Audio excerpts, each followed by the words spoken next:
बीमारी का सामना करना पड़ा।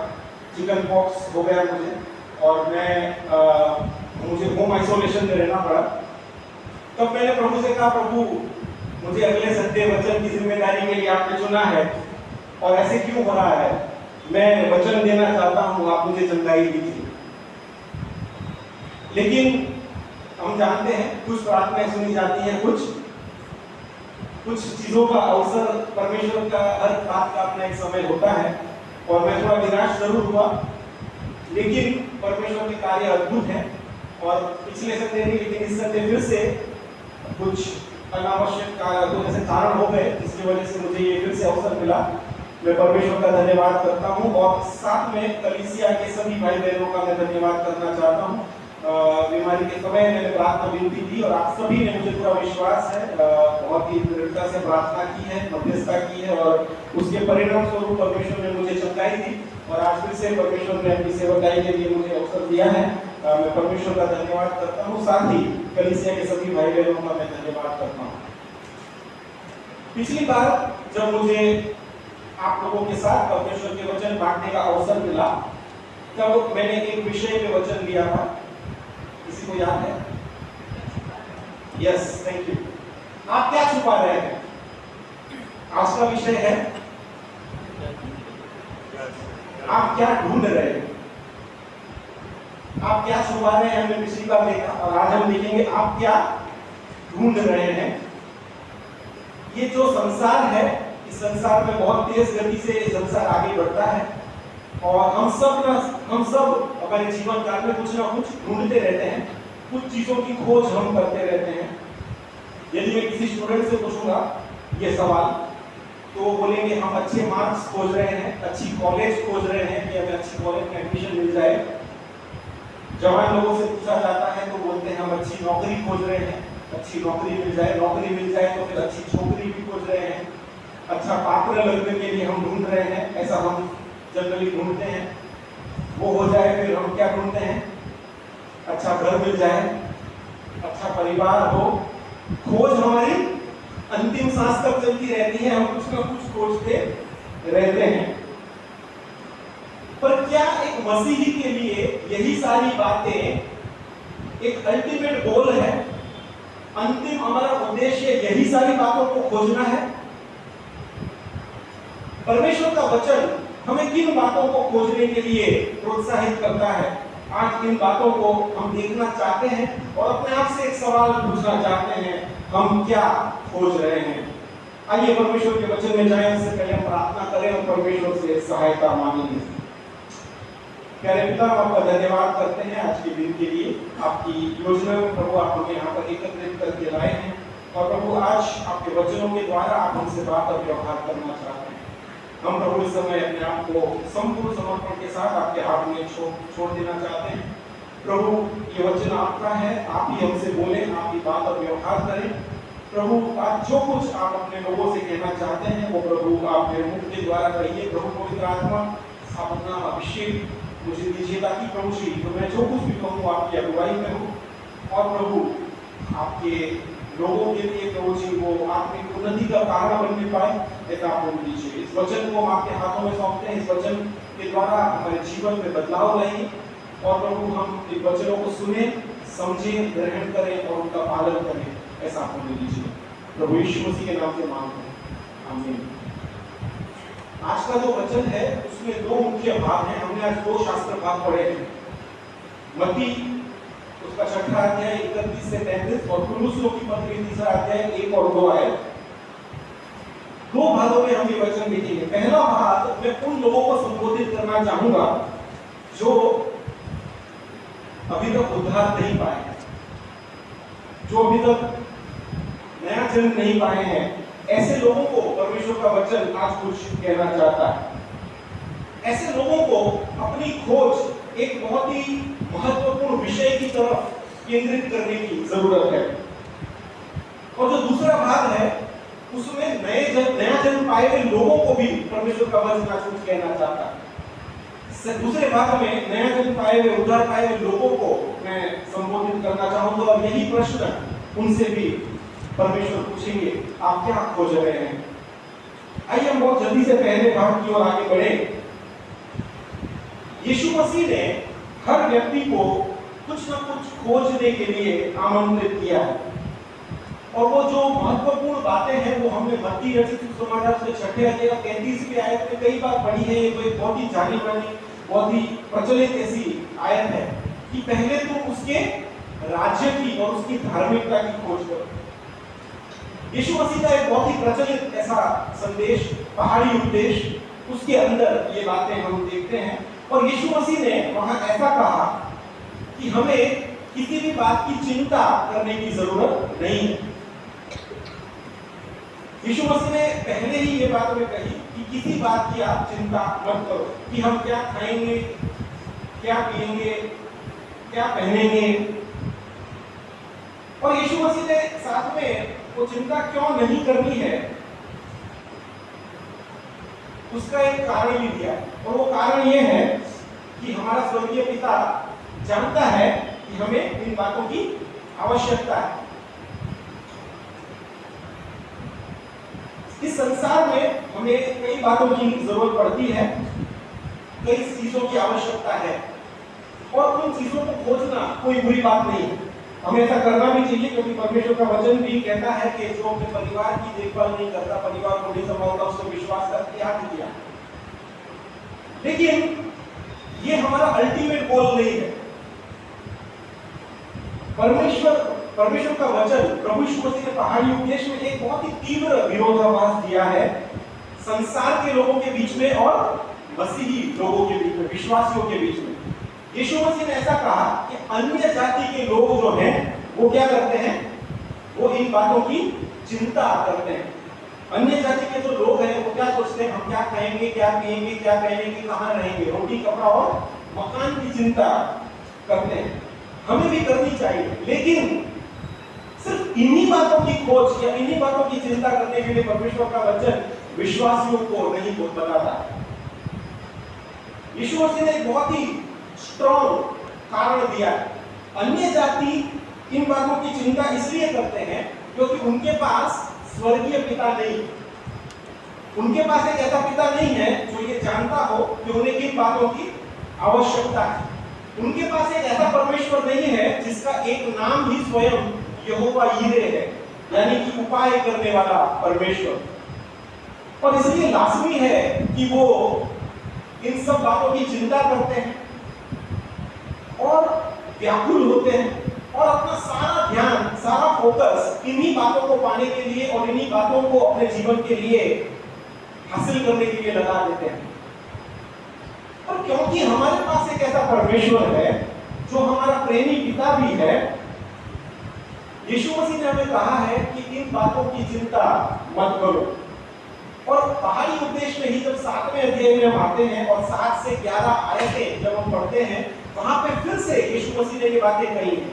यीशु मसीह ने ये कहा कि मांगो तो तुम्हें दिया जाएगा, ढूंढो तो तुम पाओगे, और खटखटाओ तो तुम्हारे लिए खोला जाएगा।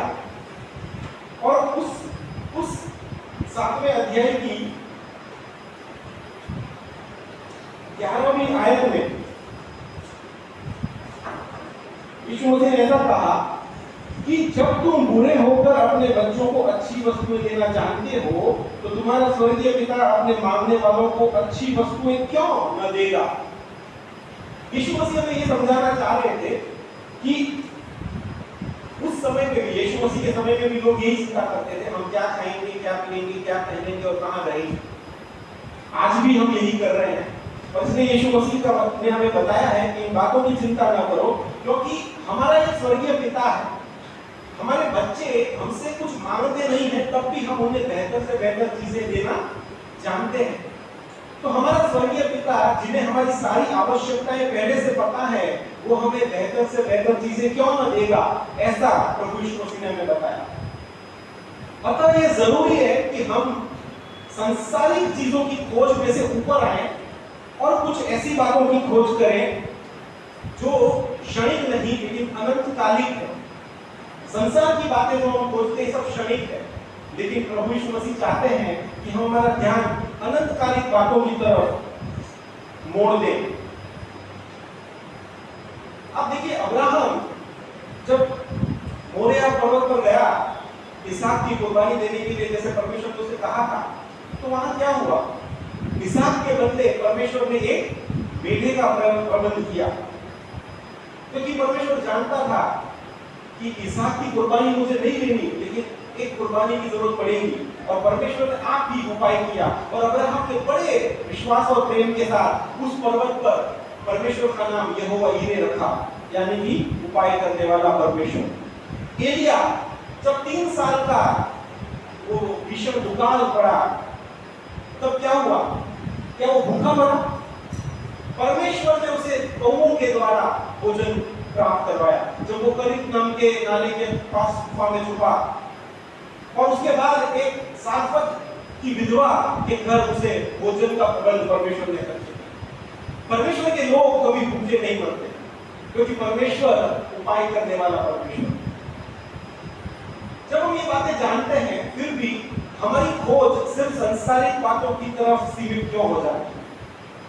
क्यों हम सांसारिक बातों के विषय में चिंता करते हैं और वो नहीं खोजते जिससे खोजने के लिए यीशु मसीह ने खुद हमें आह्वान दिया है। यीशु मसीह ने कहा मत्ती रचित सुसमाचार 6 अध्याय 33 आयत पर, पहले तुम क्या करो? उसके राज्य की और उसके धार्मिकता की खोज करो, तो क्या होगा? क्या होगा? ये सारी बातें जिनकी तुम चिंता करते हो, जिनके विषय में तुम खोज में लगे हुए हो, अपना सारा ध्यान, अपनी सारी मेहनत जिन बातों की खोज में लगाए हो, यदि परमेश्वर के राज्य को और परमेश्वर की धार्मिकता को अगर पहले खोजो, तो ये सारी बातें क्या होंगी? तुम्हें दे दी जाएगी। मैंने अभी अब्राहम के बारे में बताया और एलिया के बारे में बताया, ऐसे और कई परमेश्वर के दास हैं परमेश्वर के वचन में, जिन्होंने परमेश्वर को खोजा और परमेश्वर ने उन्हें उनकी हर एक जरूरतें प्रदान की। यीशु मसीह ने हमें 2 महत्वपूर्ण बातें खोजने के लिए कहा। जिन लोगों ने अभी तक उद्धार नहीं पाया, नया जन्म नहीं पाया, खास उनके लिए ये पहला भाग है वचन का। आप क्या खोज रहे हो? यीशु मसीह ने 2 महत्वपूर्ण बातें खोजने के लिए कहा, परमेश्वर का राज्य और उसकी धार्मिकता। तो ये परमेश्वर का राज्य क्या है? परमेश्वर का राज्य जो है, ये शब्द स्वर्ग का राज्य या परमेश्वर का राज्य, ये 4 सुसमाचारों में मिलकर 126 बार आता है। 126 बार यीशु मसीह ने सबसे ज्यादा दृष्टांत परमेश्वर के राज्य के ऊपर दिए। यीशु मसीह के लिए परमेश्वर का जो राज्य है, ये बहुत इंपॉर्टेंट थीम है, एक बहुत जरूरी विषय है, और इसलिए बार-बार परमेश्वर ने, यीशु मसीह ने परमेश्वर के राज्य के बारे में, स्वर्ग के राज्य के विषय में बात की। तो क्या हम जानते हैं कि परमेश्वर का राज्य क्या है? कोई बताना चाहेगा परमेश्वर का राज्य क्या है? यस, कोई बताना चाहेगा परमेश्वर का राज्य है क्या?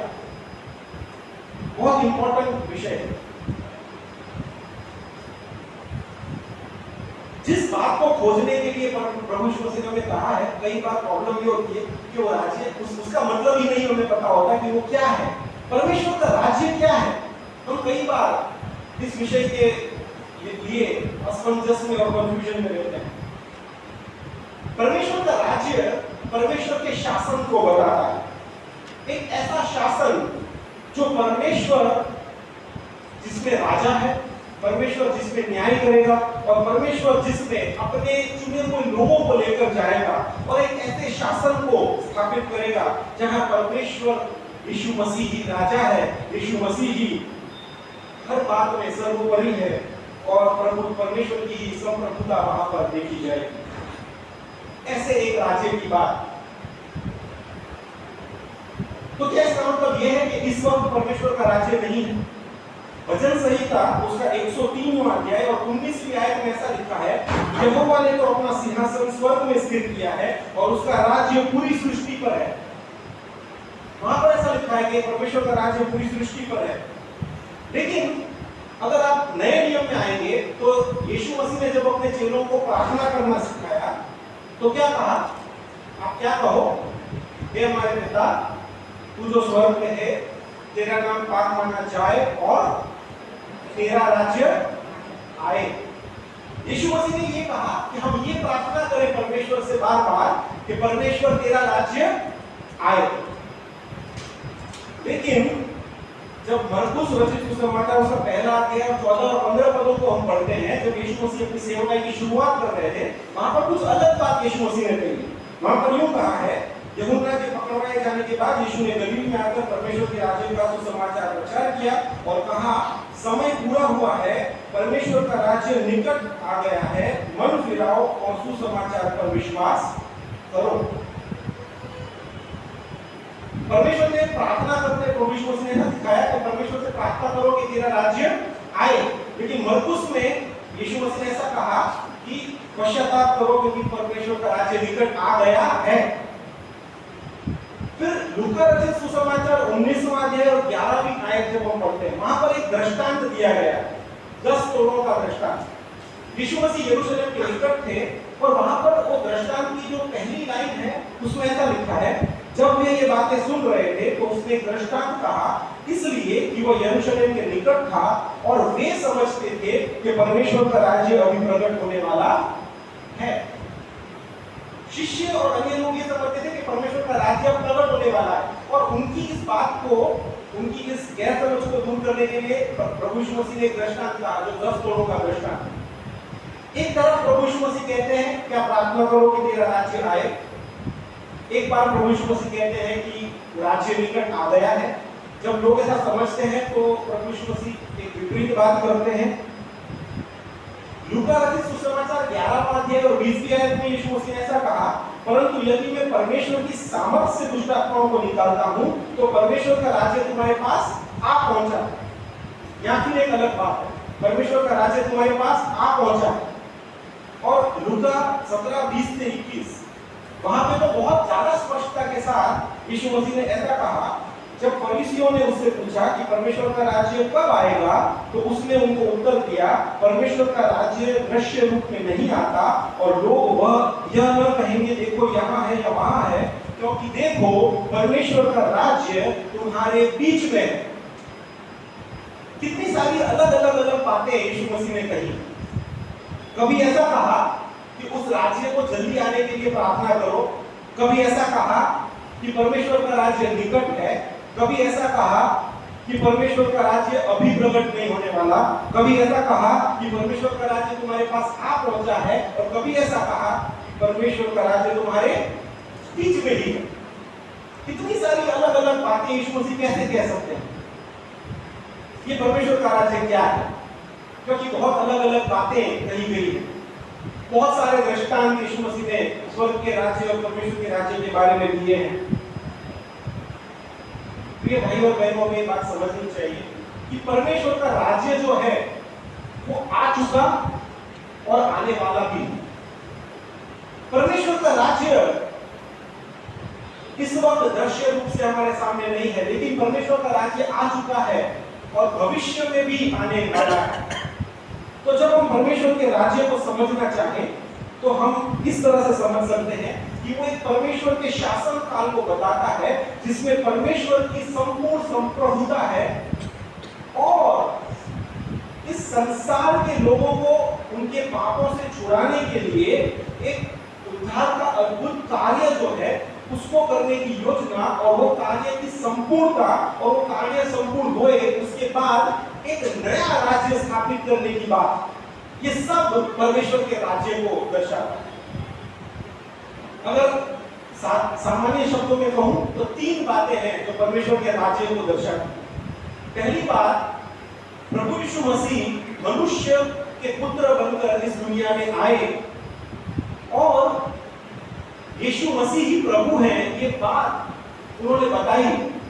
इसमें परमेश्वर का राज्य, परमेश्वर का राज्य स्वयं यीशु मसीह।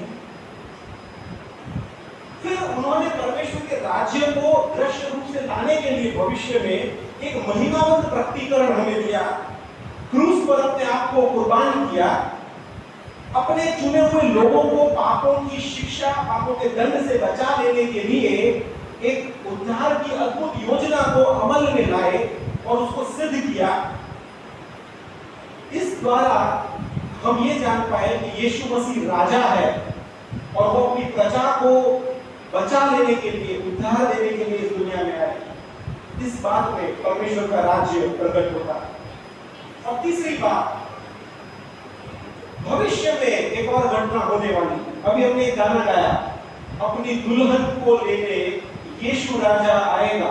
यीशु मसीह ने जब क्रूस पर वो कुर्बानी दी, यीशु मसीह ने अपने आप को उस राज्य के राजा के रूप में स्थापित कर दिया है। और परमेश्वर का वचन प्रकाशित वाक्य में बताता है कि भविष्य में एक घटना होने वाली है जब यीशु मसीह अपने चुने हुए लोगों को, जिन्होंने यीशु मसीह पर विश्वास किया, नया जन्म पाया, उद्धार पाया, उनको लेने के लिए आएगा और एक नए राज्य की स्थापना होगी जो 1000 साल का एक राज्य होगा, जिसमें शांति होगी, जिसमें कोई हिंसा नहीं होगी, लड़ाई झगड़े नहीं होंगे, भूख और प्यास नहीं होगी, बीमारियां नहीं होगी, आंसू नहीं होंगे। इस तरह का एक अद्भुत राज्य यीशु मसीह स्थापित करने वाले, जो भविष्य में आने वाला परमेश्वर का राज्य। Lord is king and he returns to reign। यीशु मसीह राजा है और वो राज्य करने के लिए वापस आता है। परमेश्वर का राज्य यीशु मसीह के रूप में प्रकट हो चुका और भविष्य में फिर से एक राजा के रूप में हमें लेने के लिए, परमेश्वर का राज्य स्थापित करने के लिए यीशु मसीह आने वाला है। प्रिय भाइयों और बहनों, हमें इस परमेश्वर के राज्य की खोज करने के लिए यीशु मसीह ने कहा, इस परमेश्वर के राज्य को ढूंढो, ऐसा यीशु मसीह ने हमें कहा।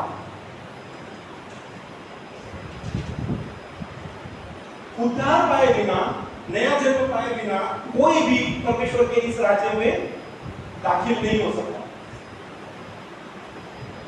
अगर आपने अपने पापों की माफी नहीं पाई, अगर पश्चाताप नहीं किया, तो परमेश्वर के राज्य में आप कभी भी दाखिल नहीं हो पाएंगे। यीशु मसीह ने अपनी सेवकाई की शुरुआत ही वहीं से की कि मन फिराओ, पश्चाताप करो, क्योंकि परमेश्वर का राज्य निकट है।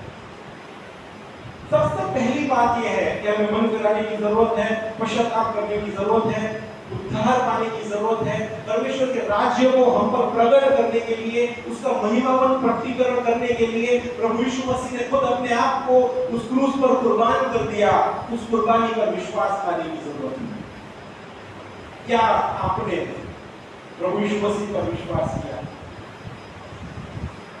क्योंकि अगर ऐसा नहीं किया तो एक बहुत ही निराशाजनक परिस्थिति खड़ी हो जाती है उन लोगों के लिए जिन्होंने अभी तक यीशु मसीह को अपने उद्धारकर्ता के रूप में स्वीकार नहीं किया, जो अभी तक नया जन्म नहीं पाए, जिन्होंने अभी तक अपने पापों की माफी नहीं पाई। उनके लिए बहुत निराशाजनक परिस्थिति, और वो परिस्थिति ये है कि यद्यपि हालांकि परमेश्वर का राज्य आ चुका और हम पर महिमावंत प्रकटीकरण उस राज्य का किया गया है, पर क्योंकि आपने मन नहीं फिराया, क्योंकि आपने पश्चाताप नहीं किया, इसलिए परमेश्वर का वो राज्य आपके लिए एक वास्तविकता नहीं बनता है और आपके लिए इसके बाद कोई आशा नहीं बचती कि आप परमेश्वर के राज्य में प्रवेश कर पाए, जिसे प्रभु यीशु मसीह एक राजा के तौर पे स्थापित करने के लिए आ रहा है। यदि उद्धार नहीं पाया तो चाहे परमेश्वर का राज्य यीशु मसीह के रूप में प्रकट हुआ हो, हम पर उसका प्रकटीकरण हुआ हो, यदि हमने पापों की माफी नहीं पाई, प्रायश्चित नहीं किया, उद्धार नहीं पाए, नया जन्म नहीं पाया, वो परमेश्वर का राज्य आपके लिए कभी भी एक वास्तविकता नहीं बनेगा। मेरे भाइयों और बहनों, इसीलिए यीशु मसीह ने बहुत भारपूर्वक कहा है, पहले तुम उसके राज्य की खोज करो। दूसरी बात, धार्मिकता की खोज करने के लिए कहा। अब ये धार्मिकता का क्या मतलब? राइचसनेस, गुजराती में न्यायीपणु, क्या मतलब है धार्मिकता? धार्मिकता एक, हम एक अच्छे क्रिश्चियन हैं, अच्छे मसीही हैं, उससे उसका कोई लेना देना नहीं है। हम हर संडे चर्च आते हैं, हम चर्च में कितना दान देते हैं, हम कितनी संगतियों में जाते हैं, हमने बाइबल कितनी बार पढ़ रखा है, हम कितने अच्छे सेवा के कार्य करते हैं, हम समाज सेवा कितनी करते हैं, इन सारी बातों से धार्मिकता का कोई लेन देन नहीं है प्रिय भाइयों और बहनों। कई बार हम धार्मिकता इन चीजों में ढूंढते हैं, लेकिन परमेश्वर का वचन जिस धार्मिकता के बारे में बताता है वो कुछ अलग है। जो बातें मैंने आगे कही वो उस धार्मिकता का फल है। जब हम धार्मिकता प्राप्त कर लेते हैं तब ये सारी बातें अपने आप उभर कर आती हैं। लेकिन इन बातों से धार्मिकता नहीं मिलती। धार्मिकता एक सैद्धांतिक शिक्षण है, एक डॉक्ट्रिनल टीचिंग है, जो उद्धार का जो डॉक्ट्रिन है, उद्धार का जो सिद्धांत है, उसके अंदर में राइचसनेस यानी धार्मिकता के बारे में हम सीख सकते हैं। कुछ महीनों पहले हमने यहाँ पर डॉक्ट्रिनल सेमिनार रखा, सैद्धांतिक शिक्षण के ऊपर एक सेमिनार हमने किया था पूरे दिन का। उसमें कुछ लोग आए थे और बहुत सारे लोग नहीं आए थे। तो जो बहुत सारे लोग नहीं आए थे उनके लिए मैं रिपीट करना चाहता हूं, क्योंकि सैद्धांतिक शिक्षण बहुत जरूरी है। जब तक हमें मसीह सिद्धांत पता नहीं है, हमारे जीवन में हम कभी ना कभी गलत बातों में, भ्रम में जीते रहेंगे। उद्धार का जो सिद्धांत है उसमें दो बातें और आती हैं, रिडेम्पशन यानी कि छुटकारा और जस्टिफिकेशन यानी कि दोष मुक्ति, न्याय संगतता। छुटकारा जो है वो एक कीमत देकर, एक कीमत चुकाकर पापों की माफी देने के विषय में बात करता है। यीशु मसीह ने कीमत चुकाई और हमें पापों की माफी दी, उसके द्वारा हमारा छुटकारा हुआ। लेकिन जो जस्टिफिकेशन है, दोष मुक्ति, न्याय संगतता, ये एक न्यायिक प्रक्रिया है जिसमें परमेश्वर एक पापी को धर्मी घोषित करता है, इसलिए क्योंकि अब उस पापी का परमेश्वर के बेटे यीशु मसीह के साथ एक जीवंत संबंध है। जब कोई पापी पश्चाताप करता है, अपने पापों की माफी पाता है, नया जन्म पाता है, वो यीशु मसीह के साथ एक संबंध में आता है और यीशु मसीह की धार्मिकता उस व्यक्ति को दे दी जाती है। छुटकारा जो है वो पापों की माफी से संबंधित बात है, लेकिन दोष मुक्ति जो है वो परमेश्वर के सम्मुख धर्मी ठहरने की बात है। हम प्रतिदिन परमेश्वर की संगति में, उपस्थिति में आते हैं। अगर मैं आपको और डिटेल में एक एग्जांपल के द्वारा समझाना चाहूं तो छुटकारा यानी कि फॉरगिवनेस यानी कि रिडेम्पशन ऐसा है, मानो हम स्नान करते हैं, जब हम नहाते हैं तो हम क्या करते हैं, हम मैल उतारते हैं। छुटकारा उसके समान है कि हमने मैल उतार लिया, पापों से हमने शुद्ध हो गए। लेकिन जो जस्टिफिकेशन है, न्याय संगतता, वो न्याय संगतता जो है उसका मतलब कपड़े पहनना। हम नहाने के बाद कपड़े भी पहनते हैं, सिर्फ नहा लेना आवश्यक नहीं है। नहाने के बाद हम क्या करते हैं, कपड़े भी पहनते हैं। और यदि हमें किसी बहुत बड़े व्यक्ति से मिलने जाना हो तो हम क्या सोचेंगे कि आज मैं क्या पहनूं, मेरी इतने बड़े व्यक्ति से मीटिंग है। हम अच्छे से अच्छे कपड़े पहनकर जाना चाहते हैं। दोष मुक्ति वो कपड़े पहनने के बराबर। जब हम परमेश्वर की उपस्थिति में आते हैं, हम ऐसे ही नहीं आ सकते, हमें धार्मिकता के कपड़ों की जरूरत पड़ती है।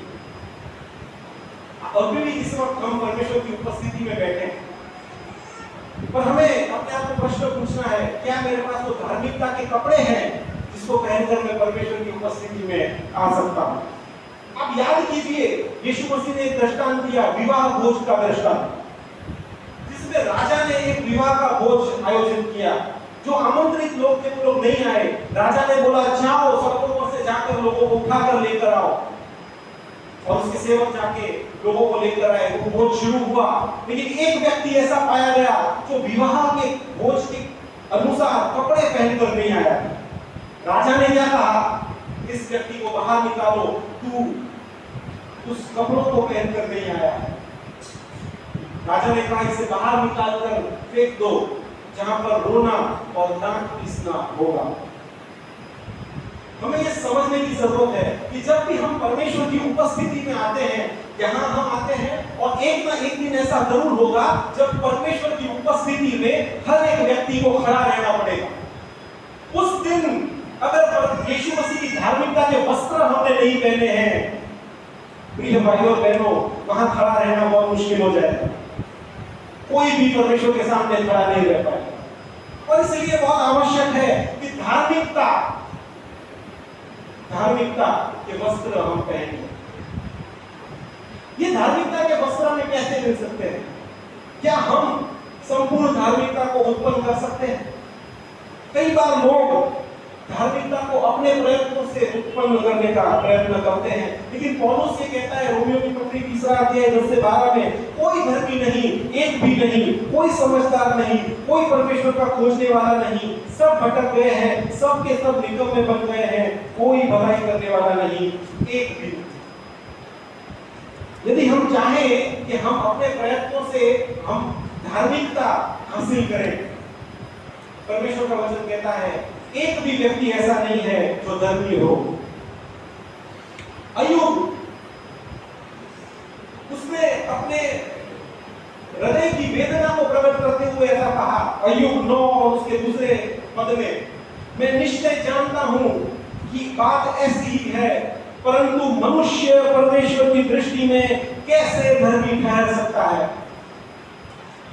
अपने दोस्तों से बात करते वक्त उसने ये बात कही कि परमेश्वर की दृष्टि में एक मनुष्य कैसे धर्मी ठहर सकता है। आज भी मनुष्य यही प्रश्न करता है। आज भी हमारा प्रश्न यही है, परमेश्वर की दृष्टि में हम धर्मी कैसे ठहरे। लेकिन उससे पहले हमें यह समझना जरूरी है कि कैसे परमेश्वर की दृष्टि में हम धर्मी नहीं ठहर सकते। ये जान लेना बहुत जरूरी है। हम अपने अच्छे कार्यों के द्वारा परमेश्वर की दृष्टि में धर्मी नहीं ठहर सकते। यशाया उसका 64वां अध्याय और उसके 6 पद में ऐसा लिखा, हम तो सबके सब अशुद्ध मनुष्य के से हैं और हमारे धर्म के काम सबके सब मैले चित्रों के समान। हम कितना भी अच्छा कार्य करते, कुछ मसीह भाई बहनों को मैं देखता हूं, मुझे बहुत दुख होता है। उन्हें ऐसा लगता है कि सिर्फ भलाई के काम करो, सेवा करो, समाज में लोगों को सेवा कार्य करो और हम परमेश्वर की दृष्टि में ठीक हैं। हमारे कार्यों के द्वारा चाहे हम कितना भी अच्छा कार्य करते हैं, मैंने चित्रों के समान, हम नियम का पालन करके धर्मी नहीं ठहर सकते। नियम पालन के द्वारा अगर धार्मिकता होती तो मसीह व्यर्थ में मरा। पौलुस फिलिपियों की पत्री उसका 3 अध्याय वहां पर अपना बायोडेटा देता है और कहता है, मैं चुस्त यहूदी, धर्मशास्त्र का चुस्तता से पालन करने वाला व्यक्ति और धर्म के विषय में मैं निर्दोष हूं। सारी बातें वो अपने बारे में बताता है कि धर्म के विषय में मैं निर्दोष हूं, मैंने सारी धर्मशास्त्र की बातों का पालन करता आया हूं। लेकिन जब उसका यीशु मसीह से मुलाकात होती है, वो कहता है फिलिपियों 3:8 और 9, वरन मैं अपने प्रभु मसीह यीशु की पहचान की उत्तमता के कारण सब बातों को हानि समझता हूँ, जिसके कारण मैंने सब वस्तुओं की हानि उठाई और उन्हें पूरा समझता हूँ, जिससे मैं मसीह को प्राप्त करूं और उसमें पाया जाऊं, न कि अपनी उस धार्मिकता के साथ जो व्यवस्था से है, वरन उस धार्मिकता के साथ जो मसीह पर विश्वास करने के कारण है और परमेश्वर की ओर से विश्वास करने पर मिलती है। हालेलुया। हम कभी ये ना समझे कि हम नियम पालन के द्वारा धर्मी ठहर पाएंगे। हम कितने भी नियम का पालन कर लें, अगर पौलुस ये कहता है कि जो धार्मिकता मुझे मिली है वो नियम शास्त्र का पालन करने से नहीं, लेकिन मसीह पर विश्वास करने से मिली है, मेरी और आपकी समझ पौलुस से बड़ी नहीं हो सकती। धार्मिकता हमारे अच्छे कार्यों से नहीं है, धार्मिकता नियम शास्त्र का पालन करने से नहीं है। तो फिर धार्मिकता कैसे मिलती है? कुरिन्थियों की दूसरी पत्री 5वां अध्याय और 21 की आयत, वहां पर ऐसा लिखा है, जो पाप से अज्ञात था उसी को उसने हमारे लिए पाप ठहराया कि हम उसमें होकर परमेश्वर की धार्मिकता बन जाए। बहुत सुंदर आयत है। जो पाप से अज्ञात था यीशु मसीह, उसी को उसने हमारे लिए पाप ठहराया कि हम उसमें होकर, यानी कि यीशु मसीह में होकर क्या बन जाए? परमेश्वर की धार्मिकता बन जाए। ये वचन हमें ये बताता है कि यदि हम यीशु मसीह में हैं, if we are in Christ, we are righteous। यदि हम यीशु मसीह में हैं तो हम धर्मी हैं। और उसका कारण ये है कि जब हम यीशु मसीह में आ जाते हैं तब एक बहुत ही महिमावंत स्थान हमें मिलता है। और वो महिमावंत स्थान ये है कि यीशु मसीह अपनी धार्मिकता का जो वस्त्र है, अपनी धार्मिकता का वो जो जब्बा है, रोब बोलते हैं इंग्लिश में, उसको क्या करते हैं, वो हमारे पर आवरण कर लेते हैं। और अब हम यीशु मसीह के अंदर हैं और हमारे ऊपर यीशु मसीह का जो धार्मिकता का वस्त्र है, वो चादर है, वो हमें ओढ़ा दी गई है। और इसलिए जब परमेश्वर हमारी ओर दृष्टि करते हैं तो वो एक पापी को नहीं देखते, लेकिन वो एक धर्मी इंसान को देखते हैं, क्योंकि हम यीशु मसीह में रहकर धार्मिक हैं। हालेलुया। ये एक बहुत बड़ा सिद्धांत है। यदि आपने इसको समझ लिया, ओ हालेलुया, यदि इस बात को हम समझ ले, हम यीशु मसीह के अंदर हैं, यीशु मसीह ने अपनी धार्मिकता का वस्त्र हमें दे दिया है, मतलब परमेश्वर की दृष्टि अब हमारे पापमय शरीर पर नहीं पड़ती।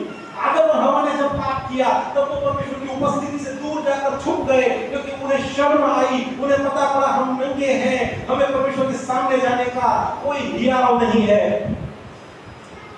लेकिन यीशु मसीह में जब हम आ जाते हैं, हम नंगे नहीं हैं, हमें शर्म करने की जरूरत नहीं हमारे पापों की वजह से। क्यों? क्योंकि यीशु मसीह के धार्मिकता के वस्त्र, वो महिमावंत वस्त्र अब हमें पहना दिए गए।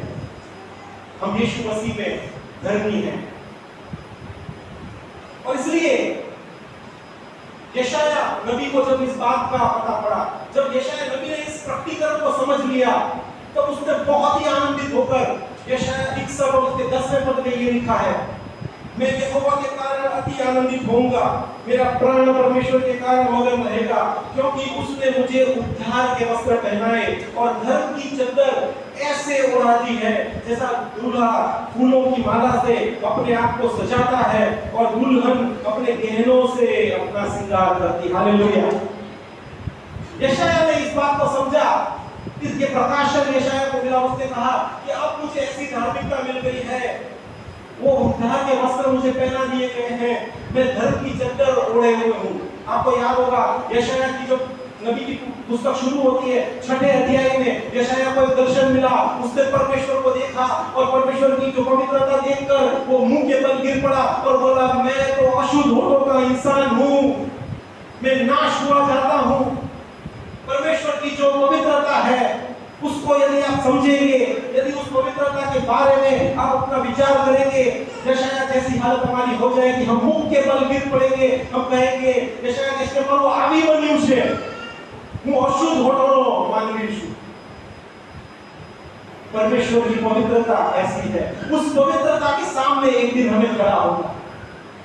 यशाया जब उसने दर्शन मात्र में वो देखा, यशाया मुख के बल गिर पड़ा। लेकिन 61वें अध्याय में उसको एक प्रकाशन मिला कि अब डरने की जरूरत नहीं है। यीशु मसीह की धार्मिकता, उद्धार के वस्त्र, वो उद्धार की धार्मिकता की चादर अब पहना दी गई है। और इसलिए हमें हियाव है, हम परमेश्वर की उपस्थिति में जाकर खड़े हो सकते हैं, क्योंकि परमेश्वर हमें नहीं देखता, परमेश्वर अपने पुत्र की धार्मिकता को देखता है जो हमारे ऊपर पहना दी गई है। प्रिय भाई और बहनों, इस धार्मिकता को खोजने के लिए यीशु मसीह ने कहा, पहले तुम उसकी धार्मिकता की खोज करो। क्या आपने इस धार्मिकता की खोज की है?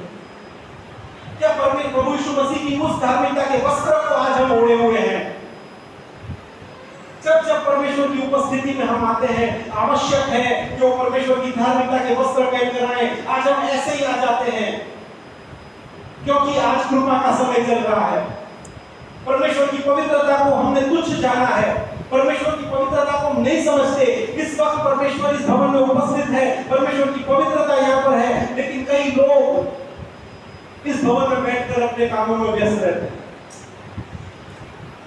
कई बार मैं ऑब्जर्व करता हूं, इस भवन में बैठकर लोग मोबाइल चला रहे हैं, एक दूसरे से बातें कर रहे हैं, हंसी मजाक कर रहे हैं। प्रिय भाइयों बहनों, परमेश्वर की पवित्रता को तुच्छ न जाने। इस भवन में अगर हम बैठे हैं, परमेश्वर की उपस्थिति यहाँ पर है और फिर भी परमेश्वर ने कोई दंड नहीं देता, वो इसलिए क्योंकि ये अनुग्रह का समय है। लेकिन एक समय ऐसा आएगा, हर व्यक्ति को परमेश्वर के सामने उपस्थित होना पड़ेगा। उस दिन अगर परमेश्वर की धार्मिकता के वस्त्र, यीशु मसीह की धार्मिकता के वस्त्र हमारे पास नहीं है, उस दिन माफी नहीं है। इसे बाहर निकालो। वहां रोना और दांत पीसना। राजा यही करेगा। और इसीलिए यीशु मसीह ने हमसे ये अनुग्रह ये निवेदन किया है, एक रिक्वेस्ट की है, पहले तुम उसके राज्य को और उसकी धार्मिकता को खोज करो। हम क्या खोजते रहते हैं? क्या खोजते रहते हैं हम इस संसार में, जबकि हमें खोजना चाहिए परमेश्वर के राज्य को और परमेश्वर की धार्मिकता। आज बहुत गंभीर प्रश्न हम सभी के सामने है।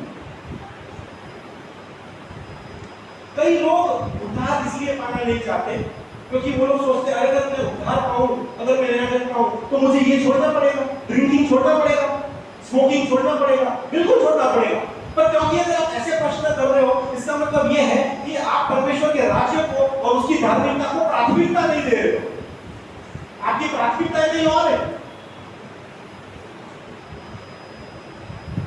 आपको याद है प्रेरितों के काम उसके 16वें अध्याय में जब पौलुस और सिलास उस जेल में बंद थे, दारोगा ने एक बहुत ही इंपॉर्टेंट प्रश्न पूछा। दारोगा ने बोला, उद्धार पाने के लिए मैं क्या करूं? उसके प्रश्न में एक डेस्परेशन दिखाई देता है, एक आतुरता, एक उत्सुकता दिखती है। उसका प्रश्न ये नहीं था कि उद्धार पाने के लिए मैं क्या करूं। वो ये कहना चाहता था, उद्धार पाने के लिए जो कुछ भी करना पड़ेगा वो करने के लिए मैं तैयार हूं, बताओ क्या करना है।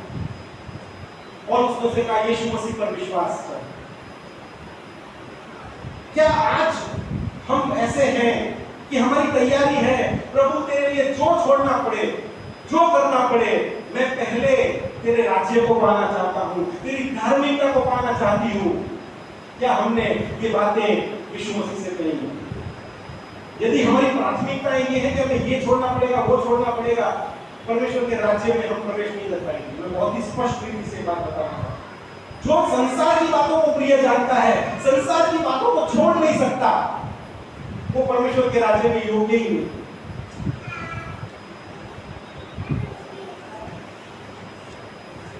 सुनिश्चित करें भाइयों बहनों, सुनिश्चित करें परमेश्वर के राज्य में प्रवेश करने से इस संसार की कोई बात, इस संसार का कोई लगाव, इस संसार की कोई भी प्रिय वस्तु जो आज प्रिय लगती है आपको रोकने न पाए। क्योंकि संसार की सारी बातें क्षणिक हैं, पर प्रभु यीशु मसीह ने जिन बातों की खोज करने के लिए कहा है वो अनंतकालिक बातें। क्या आज हम अनंतकालिक बातों को प्राथमिकता दे रहे हैं? हम किन बातों की खोज में हैं? क्या हम आज सिर्फ संसारिक बातों की खोज में लगे हुए हैं? हम सिर्फ संसारिक बातों की खोज से इतना व्यस्त हो गए हैं, अपने आप को इतना बोझ से दबा दिया है कि परमेश्वर के बारे में सोचने का, उसकी राज्य के बारे में, उसकी धार्मिकता के बारे में सोचने का समय ही हमारे पास नहीं रहा है। प्रभु यीशु मसीह ने कहा, पहले उसकी राज्य और उसकी धार्मिकता की खोज करो तो ये सब बातें तुम्हें मिल जाएंगी। और भजन संहिता में दाऊद ने अपनी इसी बात की गवाही देते हुए कहा, भजन संहिता 37 और 25, मैं लड़कपन से लेकर बुढ़ापे तक देखता आया हूँ, परंतु न तो कभी धर्मी को त्यागा हुआ और न उसके वंश को टुकड़े मांगते हुए देखा है। हालेलुया। मुझवान तो तनावे भरलो है वशु, पर न्यायी मानस ने तजेलो કે તેના સંતાનને ભીખ માંગતા મેં જોયો નથી। એવું દાऊद કહે છે। दाऊद ऐसा बताता है।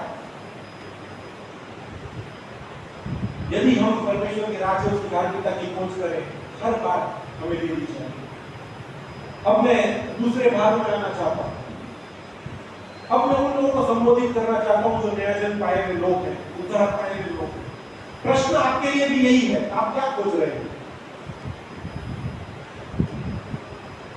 यीशु मसीह ने हमें आह्वान दिया, ये जनरल सभी लोगों को सामान्य आह्वान है कि तुम पहले परमेश्वर के राज्य और उसकी धार्मिकता की खोज करो। लेकिन जब बात आगे बढ़ी, पौलुस ने कुलुस्सियों की पत्री 3:1 और 2 बात में उस लेवल को और बढ़ा दिया, उन बातों को और गंभीरता के साथ और ऊपर लेकर गया है। पौलुस कहता है कि सिर्फ इतना ही नहीं है, तुम स्वर्गीय वस्तुओं की खोज में रहो, ऊपर की बातों पर अपना मन लगाओ। जो नया जन्म पाया हुआ विश्वासी व्यक्ति है, ज्यादातर ऐसा कई बार देखा जाता है कि हम नया जन्म पाने के बाद क्या हो जाते हैं, लूकवार्म क्रिश्चियन हो जाते हैं। लूकवार्म क्रिश्चियन मतलब गुनगुने विश्वासी, न हम ठंडे हैं न हम गर्म हैं, हम बस उद्धार पाकर जी रहे हैं, हर संडे चर्च आ जाते हैं, घर पे क्वाइट टाइम कर लेते हैं। लेकिन मसीही जीवन क्या इस बात के लिए बना? क्या इस बार ऐसा मसीही जीवन जीने के लिए परमेश्वर ने हमें आमंत्रित किया? मसीही जीवन एक विजयवंत जीवन है। मैं हमेशा जब हम यूथ फेलोशिप में बैठते एक बात बोलता हूँ कि एक विश्वासी का जीवन, एक मसीही नया जन्म पाए हुए व्यक्ति का जीवन एक लाइव वायर है। बिजली का लाइव वायर देखा है कभी आपने? इलेक्ट्रिसिटी का, अगर वो गिर जाए खंभे से तो क्या होगा? क्या वो पड़ा रहेगा एक जगह पे? क्योंकि उसके अंदर करंट है, वो ऐसे ऐसे ऐसे ऐसे हिलता रहेगा, वो अपने करंट की वजह से थोड़ा छटपटाता रहेगा वो वायर। मसीह का जीवन एक लाइव वायर की तरह होना चाहिए। अगर हम में परमेश्वर का आत्मा कार्यरत है तो हम शांति से बैठ ही नहीं सकते, हम प्रभु का सुसमाचार लोगों को दिए बिना बैठ ही नहीं सकते। हम लाइव वायर बन जाएंगे परमेश्वर के सामर्थ को सब जगह लोगों तक ले जाने के लिए। प्रभु ने कहा तुम जगत का नमक हो, संसार के नमक तुम हो। कैसे हम स्वाद दिए बिना रह सकते? संसार की ज्योति अगर हम हैं, ज्योति चमके बिना कैसे रह सकती है? नया जन्म पाने के बाद यदि हम एक गुनगुना क्रिश्चियन लाइफ जी रहे हैं तो प्रॉब्लम है, क्योंकि प्रभु ने हमें इसके लिए नहीं बुलाया। पौलुस कहता है कुलुस्सियों की पत्री उसका 3 अध्याय और पहले पद में, अतः जब तुम मसीह के साथ जिलाए गए हो। तो यहाँ पे पौलुस ये नहीं कहता, इंग्लिश में लिखा है if you have been if ye then be risen by with Christ। इसका मतलब ये है कि तुम जिलाए गए हो, वहां पे कोई कंडीशन नहीं रखी गई है। पौलुस ये बताना चाहता है कि तुम मसीह के साथ जिलाए गए हो। इसका मतलब क्या होता है? इसका मतलब ये है कि जब हम जन्मे थे तब हम पापों में मरे हुए जन्मे। हमें समझने की जरूरत है कि जब तक हमारा नया जन्म नहीं होता हम पापों में मरे हुए हैं। इफिसियों की पत्री उसका 2 अध्याय 4 और 5 में पौलुस ने लिखा है, परंतु परमेश्वर ने जो दया का धनी है अपने उस बड़े प्रेम के कारण जिससे उसने हमसे प्रेम किया, जब हम अपराधों के कारण मरे हुए थे तो हमें मसीह के साथ जिलाया। पौलुस बताता है कि हम अपराधों में मरे हुए थे। We were dead in our sins and trespasses। हमारा डिफॉल्ट स्टेट जो है वो पाप में मरे हुए लोगों का स्टेट है। लेकिन जब हम पश्चाताप करते हैं, पापों की माफी पाते हैं, जब हमारा बैप्टिज्म होता है तब क्या होता है? हम मसीह के साथ मरते हैं और मसीह के साथ फिर से जिलाए जाते हैं।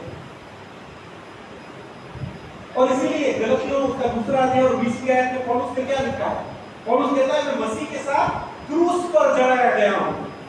अब मैं जीवित न रहा पर मसीह मुझ में जीवित है, और मैं शरीर में अब जो जीवित हूँ तो केवल उस विश्वास से जीवित हूँ जो परमेश्वर के पुत्र पर है, जिसने मुझसे प्रेम किया और मेरे लिए अपने आप को दे दिया। और उस कहता है मैं मसीह के साथ क्रूस पर चढ़ाया गया हूँ, मैं मर गया। प्रिय भाइयों और बहनों, एक विश्वासी का जीवन वो है जिसमें वो मसीह के साथ मरे, मसीह के साथ गाड़ा जाए, मसीह के साथ फिर जिलाया जाए और अंत में मसीह के प्रकट होने की राह में, उस उम्मीद में, उस विश्वास में वो विश्वासी जीवन जिए कि परमेश्वर का राज्य आने वाला है।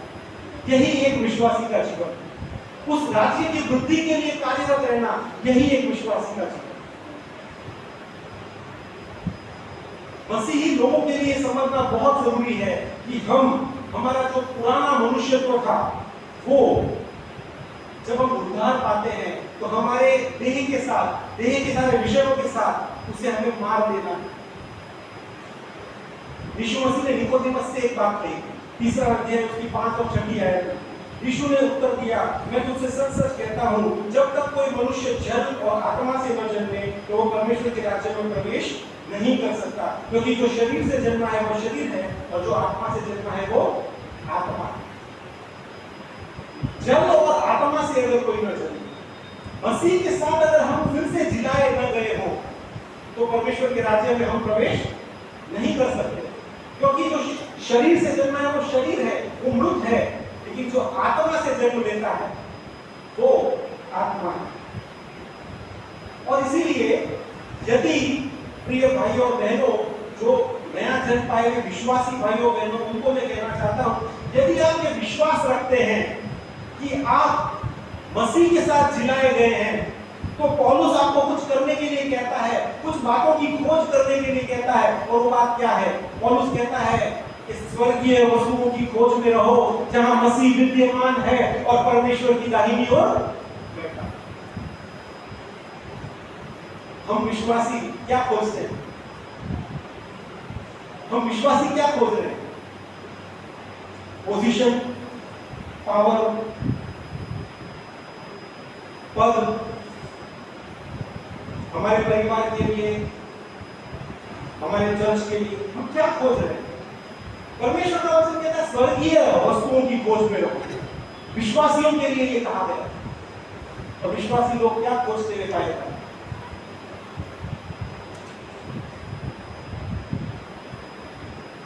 स्वर्गीय वस्तुओं की खोज में रहो जहां मसीह विद्यमान है और परमेश्वर की दाहिनी ओर बैठा है। इसका मतलब यह है कि प्रभु यीशु मसीह ने उद्धार का कार्य परिपूर्ण कर दिया है और अब यीशु मसीह ने कहा कि मैं जाता हूं और तुम मुझे परमेश्वर की दाहिनी ओर बैठा हुआ देखोगे। आज प्रभु यीशु मसीह वहां विराजमान है और हमारे लिए मध्यस्थता करते हैं। उन्हें एक महिमामय स्थान वहां पर हासिल हुआ और इसलिए पौलुस ये कहता है कि स्वर्गीय वस्तुओं की खोज में रहो जहां मसीह विद्यमान है। पौलुस क्या बताना चाहता? कौन सी वस्तुएं? और ये जो बात कही है पौलुस ने, ये कोई सुझाव नहीं है, ये विश्वासियों के लिए एक आदेश है। एक आदेश के तौर पर हमें इसका पालन करना है। और इसका मतलब यह है कि मसीही व्यक्ति को लगातार आदतन अविरत स्वर्गीय वस्तुओं की खोज में रहना है। ये स्वर्गीय वस्तुएं क्या है? ये स्वर्गीय वस्तुएं खुद यीशु मसीह है। हमें यीशु मसीह की खोज में रहना है, क्योंकि अगर हम यीशु मसीह की खोज में रहेंगे, हम यीशु मसीह को ढूंढते रहेंगे, तो हम बेहतर होते जाएंगे। परमेश्वर का वचन कहता है कि ईश्वर की सारी परिपूर्णता यीशु मसीह में सदैव वास करती है। जिन बातों की हमें आवश्यकता है, जिन स्वर्गीय वस्तुओं को हम ढूंढना चाहते हैं, वो सारी बातें हमें कहाँ मिलेंगी? वो सारी बातें हमें यीशु मसीह में मिलेंगी। क्या यीशु मसीह हमारे लिए पर्याप्त नहीं है? क्या यीशु मसीह है तो सब कुछ नहीं है? दूसरे शब्दों में कहा जाए तो पौलुस ये कहता है कि यीशु मसीह की खोज में रहो, यीशु मसीह को और गहराई से जानने का प्रयत्न करो, मसीह को ढूंढना, उसका पीछा करना, उसको करीब से जानना, यही है स्वर्गीय वस्तुओं की खोज। फिलिपियों की पत्री उसका 3रा अध्याय 9 और 10 आयत में पौलुस ने कहा, ताकि मैं उसको और उसके मृत्युंजय की सामर्थ को और उसके साथ दुखों में सहभागी होने के मर्म को जानूं और उसकी मृत्यु की समानता को प्राप्त करूं, कि मैं किसी भी रीति से मरे हुए से जी उठने के पद तक पहुंच सकूं। पौलुस यहाँ पे कहता है कि मैं उसे जान सकूं। पौलुस का जब कन्वर्शन हुआ, जब उसको यीशु मसीह मिले और उसका जीवन बदला, उसके 30 साल बाद फिलिपियों की पत्री लिखी और 30 साल बाद पौलुस ये कह रहा है कि मैं मसीह को जान सकूं। आप सोचिए, पौलुस जिसने इतनी सारी पत्रियां लिखी, इतने प्रकाशन उसके पास थे, अब फिलिपियों की पत्री उसने अपने मृत्यु से जस्ट पहले जेल में से लिखी थी और वो वहां भी यही बात 30 साल बाद बोल रहा है कि मैं मसीह को जान सकूं। हम सोचते हैं कि हमने मसीह को पूरा जान लिया है, हम यीशु मसीह को जानते हैं। पौलुस कहता है कि मैं मसीह को जान सकूं। अरे पौलुस 30 साल हो गए, इतनी पत्रियां लिख दी, क्या अभी तक मसीह को नहीं जानता? पौलुस कहता है नहीं, मैं जानता हूं, लेकिन मैं और बेहतर जानना चाहता हूं, मैं उसके प्रेम में और गहरा उतरना चाहता हूं, मैं उसके और करीब जाना चाहता हूं। प्रिय भाइयों बहनों, एक विश्वासी मसीही जीवन परिवर्तन के साथ शुरू होता है, पश्चाताप के साथ शुरू होता है। लेकिन ये जीवन, ये जो मसीही जीवन है, ये जीवन भर की खोज है।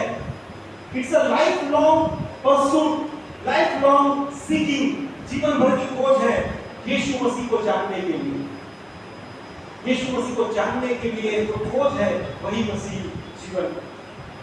अगर आपसे प्रश्न पूछा जाए कि जिस दिन आपने नया जन्म पाया, उद्धार पाया, उस दिन से लेकर आज तक क्या आप यीशु मसीह को और बेहतर तरीके से जान पाए हैं? क्या आप यीशु मसीह को और ज्यादा प्रेम करने लग गए हैं? क्या यीशु मसीह का अनुभव आपका और गहरा होता गया है उस दिन से लेकर जिस दिन आपने नया जन्म पाया और आज की बात करें? क्या ऐसा है? यदि ऐसा नहीं है तो हमें जानना पड़ेगा कि हम कौन के क्रिश्चियन कहीं ना कहीं यीशु मसीह के साथ जो चलना है हमें उसमें हम रुक गए और इसलिए पौलुस हमें याद दिलाता है कि स्वर्ग की वस्तुओं की खोज में। और आगे फिलिपियों की पत्री उसका 3रा अध्याय और 13-14 में कहता है, मेरी यह भावना नहीं कि मैं पकड़ चुका हूँ, परंतु केवल यह एक काम करता हूँ कि जो बातें पीछे रह गई उनको भूलकर आगे की बातों की ओर बढ़ता हूँ, निशाने की ओर दौड़ा चला जाता हूँ, ताकि वह इनाम पाऊं जिसके लिए परमेश्वर ने मुझे मसीह यीशु में ऊपर बुलाया। भाइयों बहनों, जिस मसीही जीवन की दौड़ में हम दौड़ रहे हैं उसमें निशान भी यीशु मसीह है और इनाम भी यीशु मसीह की है। दूसरी आयत में पौलुस ने कहा कि पृथ्वी पर की नहीं, संसार पर की नहीं, स्वर्गीय बातों पर मन लगाओ। पहली आयत में कहा है स्वर्गीय वस्तुओं की खोज में रहो, दूसरी आयत में कहा है स्वर्गीय बातों पर मन लगाओ। क्या ये दोनों बातें एक ही? कई बार में लगेगा कि एक ही बात है, लेकिन अलग अलग बातें हैं। स्वर्गीय वस्तुओं की खोज में रहना ये हमारी मानसिकता को दर्शाता है कि हमें एक निर्णय लेना है, एक निश्चय करना है कि हम स्वर्गीय वस्तुओं की खोज में रहें। लेकिन स्वर्ग की बातों पर मन लगाना ये और भी मुश्किल है, क्योंकि हमारा मन कहाँ लगा रहता है? मसीह लोगों के लिए बहुत मुश्किल काम है स्वर्गीय बातों पर मन लगाना, क्योंकि इसमें मन का उपयोग करना है और मन सबसे अधिक धोखा देने वाला। हमारा मन स्वर्गीय बातों को छोड़कर हर एक बातों में लगता है। और यीशु मसीह ने भी कहा, क्योंकि जहां तेरा धन है वहां तेरा मन भी लगा रहेगा। जब स्वर्गीय बातों पर मन लगाने की बात आती है तो ये एक दृढ़ प्रयास की बात है। हमें कॉन्शियसली एक्ट करना है, कॉन्शियसली प्रयास करना है कि स्वर्गीय बातों की ओर मन लगाए। ये स्वर्गीय बातें क्या है? स्वर्ग में जो परमेश्वर की ओर से हमें इनाम मिलने वाले हैं, स्वर्ग में जो हमें अनंतकालिक बातों का वचन परमेश्वर ने दिया है, जिन आत्मिक बातों का, जीवन के मुकुट का, धार्मिकता के मुकुट का, धार्मिकता के वस्त्रों की बात की गई है, हमें उन वस्तुओं पर अपना ध्यान लगाना है। लेकिन हमारा ध्यान उन बातों को छोड़कर बाकी सारी बातों में लगा रहता है। और इसलिए जो नया जन्म पाए हुए लोग हैं, विश्वासी लोग हैं, उनके लिए ये प्रश्न है कि आपका ध्यान कहाँ लगा हुआ, आप किन बातों को खोज रहे हैं? क्योंकि हमारे लिए मापदंड और भी ऊपर कर दिए गए। हमें स्वर्गीय वस्तुओं की खोज में रहना है और स्वर्गीय बातों पर अपना मन भी लगाना। और इसलिए पौलुस फिलिपियों की पत्री 14 अध्याय 8वें पद में ये कहता है, इसलिए हे भाइयों, जो बातें सत्य हैं, जो बातें आदरणीय हैं, जो बातें उचित हैं, जो बातें पवित्र हैं, जो बातें सुहावनी हैं, जो बातें मन भावनी हैं, अर्थात जो भी सद्गुण और प्रशंसा की बातें हैं, उन पर ध्यान लगाया करो। 7 बातें लिखी हैं यहाँ पर: सत्य, आदरणीय, उचित, पवित्र, सुहावनी, मन भावनी और सद्गुण और प्रशंसा। उन बातों पर क्या करो? अपने ध्यान लगाया करो। प्रिय भाइयों और बहनों, परमेश्वर का वचन आज हमें एक चुनौती देता है। हम क्या खोज रहे हैं? हमारे मन किन बातों पर लगे हुए हैं? यीशु मसीह आज हमें एक निमंत्रण देते हैं कि पहले हम उसके राज्य और उसकी धार्मिकता की खोज कर लें। क्योंकि यदि ऐसा नहीं किया तो नर्क का वो गड्ढा, अग्नि और गंधक की वो खाई जहां रोना और दांत पिसना है, वही हमारा अंतिम स्थान बन जाएगा। लेकिन परमेश्वर हमें अपने राज्य में ले जाना चाहता है, उस अनंतकालिक राज्य में आमंत्रण देना चाहता है। और इसलिए प्रभु यीशु मसीह ने कहा, पहले उसके राज्य और उसके धार्मिकता की खोज करो। और बाद में पौलुस ने मसीही विश्वासी लोगों से कहा है, स्वर्ग की वस्तुओं की खोज करो और ऊपर की वस्तुओं पर अपना ध्यान लगाओ। यदि हमें विजयवन मसीही जीवन जीना चाहते हैं, एक ऐसा जीवन जीना चाहते हैं मसीही जीवन जो कुछ बदलाव ला सके, किसी के जीवन को हम बदल सके, मसीह के लिए कुछ हम कार्य कर सके, तो स्वर्गीय वस्तुओं की खोज में रहो, ऊपर की बातों पर अपना मन लगाओ। ऐसा करने के लिए परमेश्वर हमें सहायता करे। आइए हम प्रार्थना करें और परमेश्वर से सहायता मांगें। प्यारे प्रभु यीशु मसीह, आपका धन्यवाद करते हैं क्योंकि प्रभु आपने बहुत स्पष्ट रूप से हमें कहा कि पहले हम परमेश्वर के राज्य और उसकी धार्मिकता की खोज करें। यदि प्रभु आज हम इन बातों को करने में चूक गए हैं, यदि यहाँ बैठे हुए लोगों में से कोई ऐसा है जिसने प्रभु अपने की खोज नहीं की, प्रभु आज आप उनसे बातों व्यवहार करें। कई मनों को बदलाने के लिए प्रभु जी, कई मनों को फिराने के लिए प्रभु आपका आत्मा कार्यरत हो, ऐसा आपको भी दीजिए। और प्रभु जी, जो विश्वासी भाई बहन हैं, हम नया जल पाए हुए लोग हैं प्रभु, हम किन बातों की खोज में हैं, किन बातों पर हम अपना मन लगाए हुए हैं प्रभु, आज हम अपने आप को जांचें, अपने आप को परखें। और प्रभु यदि हमारा ध्यान कहीं और बातों पे है, हम कुछ और बातें खोज रहे हैं, प्रभु स्वर्गीय बातों को खोजें, ऊपर की बातों पर अपना मन लगाएं। ऐसा करने के लिए आप हमारी सहायता और मदद करें। इस वचन को प्रभु आप आशीर्वादित करें, हमारे हृदय और मनों में ये वचन बना रहे और प्रभु ये वचन फल लाए और कई जीवन को बदलने पाए। ऐसा हमारी प्रार्थना प्रभु यीशु मसीह के नाम से मांगते हैं, सुनिए और कबूल कीजिए।